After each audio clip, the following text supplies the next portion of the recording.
Hello student, आज हम बात करने वाले हैं जो क्लास 8 का जो सुगम विज्ञान है उसका चैप्टर नंबर 2 और उसके अतुल और लघु उत्तरीय प्रश्न को आज हल करेंगे। तो सबसे पहला क्वेश्चन है, जो जीवाणु कोशिका एवं प्रारूपी पादप कोशिकाओं के बीच दो अंतरों को स्पष्ट करें। तो इसका आंसर हो जाएगा जीवाणु कोशिका एवं प्रारूपी पादप कोशिकाओं के बीच दो अंतर इस प्रकार है। तो पहला अंतर है, जो जीवाणु कोशिका का कोशिका भित्ति सेल्यूलोज का बना नहीं होता है, जबकि पादप कोशिका का कोशिका भित्ति सेल्यूलोज का बना होता है। और दूसरा अंतर हो जाएगा, जो जीवाणु कोशिका में हरित लवक नहीं पाया जाता है, जबकि पादप कोशिका में पाया जाता है।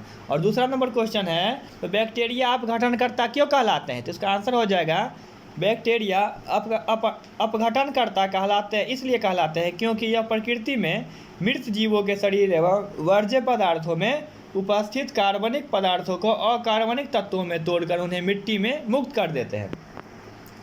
थर्ड नंबर क्वेश्चन है, जो कुछ शैवालों का उपयोग भोजन के रूप में क्यों होता है। तो इसका आंसर हो जाएगा क्योंकि कुछ शैवालों में कार्बोहाइड्रेट, प्रोटीन, अकार्बनिक यौगिक तथा कुछ विटामिन प्रचुर मात्रा में मिलते हैं, इसलिए कुछ शैवालों का उपयोग भोजन के रूप में होता है। और फोर्थ नंबर क्वेश्चन है, एल्गल ब्लूम किसे कहते हैं। तो इसका आंसर हो जाएगा वैसा शैवाल जो तेजी से बढ़कर जल की सतह पर एक मोटी परत बना देते हैं, उसे एल्गल ब्लूम कहते हैं। 5 नंबर क्वेश्चन है, इष्ट समानतः कहाँ पनपते हैं। इसका आंसर हो जाएगा इष्ट समानतः खाद्यान्नों पर पनपते हैं, जिसमें शक्कर अधिक मात्रा में मौजूद होते हैं, जैसे अंगूर, सेब, विभिन्न मीठे फलों के रस, दूध इत्यादि। 6 नंबर क्वेश्चन है, जो बेकरी उद्योग के लिए ईस्ट किस प्रकार उपयोगी है। इसका आंसर हो जाएगा ईस्ट से किण्वन क्रिया के द्वारा कार्बन डाइऑक्साइड निकलता है, जिसके कारण पावरोटी, केक आदि फूलकर हल्के हो जाते हैं। इस प्रकार बेकरी उद्योग में ईस्ट उपयोगी है। 7 नंबर क्वेश्चन है, जो कवकों के कारण पादपों और जंतुओं में होने वाले रोगों के नाम लिखिए। तो इसका आंसर हो जाएगा कवकों के कारण पादपों में रस्ट, स्मस्ट, बेल्ट तथा ब्लाइट नामक रोग होते हैं तथा मनुष्य में दाद, खुजली जैसे चर्म रोग होते हैं। 8 नंबर क्वेश्चन है, जो वायरस को कभी कभी निर्जीव और सजीव के बीच कड़ी समझा जाता है, क्यों। इसका आंसर हो जाएगा वायरस जीवित कोशिकाओं में परजीवी की भांति तथा कोशिकाओं के बाहर निर्जीव कण के समान होता है। वायरस के इस सजीव और निर्जीव दोनों विशेषताओं के कारण कभी कभी निर्जीव और सजीव के बीच की कड़ी समझा जाता है। 9 नंबर क्वेश्चन है, जो वायरस अपनी संख्या में वृद्धि किस प्रकार करते हैं। इसका आंसर हो जाएगा वायरस अपनी संख्या में वृद्धि जीवित कोशिकाओं में प्रवेश कर सजीव की भांति करता है। 10 नंबर क्वेश्चन है, जो वायरस के कारण मनुष्यों में कौन कौन सी बीमारियां होती हैं। वायरस से होने वाले वैसे 2 रोगों के नाम लिखे जिनसे बचने के लिए टीबी उपलब्ध हैं। इसका आंसर हो जाएगा वायरस के कारण मनुष्य में सर्दी से लेकर कई प्रकार के भयंकर बीमारियां होती हैं, जैसे इन्फ्लुएंजा, पोलियो, रेबीज इत्यादि। पोलियो तथा चेचक वायरस जनित ऐसे रोग हैं जिनसे सुरक्षा के लिए टीका विकसित किया जा चुका है।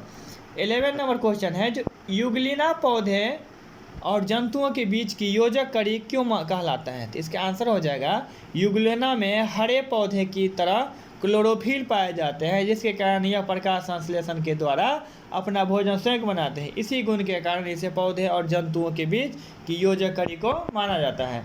12 नंबर क्वेश्चन है, जो अमीबा का आकार अनिश्चित क्यों होता है। तो इसका आंसर हो जाएगा इसका अनिश्चित आकार इसके शरीर के किसी भी स्थान से हमेशा बनने या बिगड़ने वाले कूटपात के कारण होता है।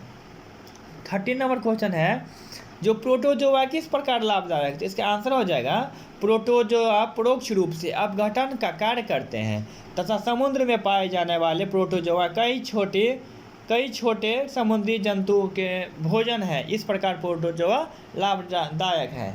14 नंबर क्वेश्चन है, जो सूक्ष्म जीवों के अध्ययन से संबंधित किन्हीं 2 महत्वपूर्ण खोजों का उल्लेख करें। तो इसका आंसर हो जाएगा, तो सूक्ष्म जीवों के अध्ययन से संबंधित 2 महत्वपूर्ण खोज इस प्रकार है। तो इसमें पहला है, जो 1665 में जो रॉबर्ट हुक थे, उसने माइक्रोस्कोप की सहायता से सर्वप्रथम कोशिका का खोज किया था। और दूसरा नंबर है, 1676 में ल्यूवेनहोएक ने बैक्टीरिया का खोज किया। 15 नंबर है, जो मनुष्यों के जीवन पर सूक्ष्म जीवों के द्वारा होने वाले लाभदायक प्रभावों का उल्लेख करें। तो उसका आंसर हो जाएगा मनुष्य के जीवन पर सूक्ष्म जीव के द्वारा लाभदायक प्रभाव है। जैसे कुछ सूक्ष्मजीव में जीवमंडल के अपघटनकर्ता जो प्रकृति में जैविक उर्वरक बनाते हैं, कुछ सूक्ष्मजीव में नाइट्रोजन अस्थायीकरण करते हैं। इतना ही नहीं, सूक्ष्मजीव को भोजन के रूप में भी करते हैं तथा सूक्ष्मजीव का उपयोग बेकरी उद्योग में भी करते हैं। 60 नंबर है जो कवकों के दो प्रमुख उपयोगों का उल्लेख करें। तो इसका आंसर हो जाएगा कवक के दो प्रमुख उपयोग इस प्रकार है। जिसमें पहला है जो बेकरी उद्योग में ईस्ट का प्रयोग पावरोटी, केक आदि बनाने में किया जाता है, क्योंकि गीले आटे तथा मैदों में किण्वन के द्वारा कार्बन डाइऑक्साइड निकलता है, जिससे पावरोटी के या केक दिल खोलकर हल्के हो जाते हैं। और दूसरा नंबर हो जाएगा इसमें दुग्ध उत्पाद चीज को परिपक्व करने में तथा उसमें विशेष खुशबू लाने में कुछ कवक का उपयोग होता है। 70 नंबर क्वेश्चन है जो वायरस सजीव है या निर्जीव, इसका कारण देने के लिए बोल रहा है। वायरस सजीव है या निर्जीव, इसके कारण सहित बताइए। इसका आंसर हो जाएगा इसका अपना कोई अलग अस्तित्व नहीं होता है या पोषक कोशिका के बाहर एक निर्जीव कण के समान तथा जीवित कोशिका में परजीवी की भांति रहता है। इसी कारण इसे निर्जीव और सजीव के बीच की कड़ी समझा जाता है। और 18 नंबर क्वेश्चन है जो प्रोटोजोआ संघ के 4 जंतुओं के नाम एवं उनके वास स्थान का उल्लेख करें। तो इसका आंसर हो जाएगा प्रोटोजोआ संघ के 4 जंतु निम्न है। जैसे पहला हो गया एंट अमीबा, दूसरा नंबर हो गया यूग्लिना, तीसरा पैरामीशियम और चौथा नंबर हो गया मलेरिया परजीवी।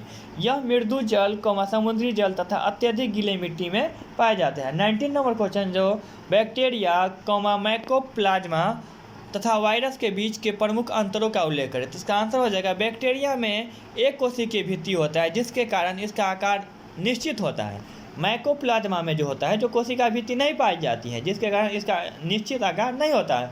और जबकि वायरस अकोशिकीय जीव है। क्या है वायरस? क्या है?